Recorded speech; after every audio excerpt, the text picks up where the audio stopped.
এই যে এই কবুতর জোড়া ডিম পারছিল, তো আমরা এর কি করছি, এর প্রথম ডিমটা সরায় রাখছিলাম, রাখার পরে প্লাস্টিক দিছিলাম। প্লাস্টিক এই কারণেই দেয়া যে ও পরে যেন না খোঁজে আর এইখানে যেন সেকেন্ড ডিম পারে। আর ডিম সরানোর উদ্দেশ্যটা ছিল হলো দুইটা ডিম আমরা একসঙ্গে দিয়ে দিব, তাহলে কি হবে, সমান সাইজের বাচ্চা হবে। তাহলে এটা আমাদের 66 নাম্বার কেস। তো এই যে 66, এটা যেহেতু 2 নাম্বার ডিম, আচ্ছা 2, এখানে হবে হলো 27। আজকে 27 তারিখ।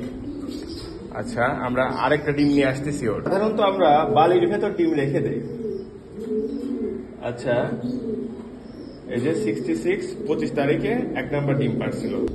এই যে 25 তারিখে প্রথম ডিম আর 27 তারিখে দ্বিতীয় ডিম।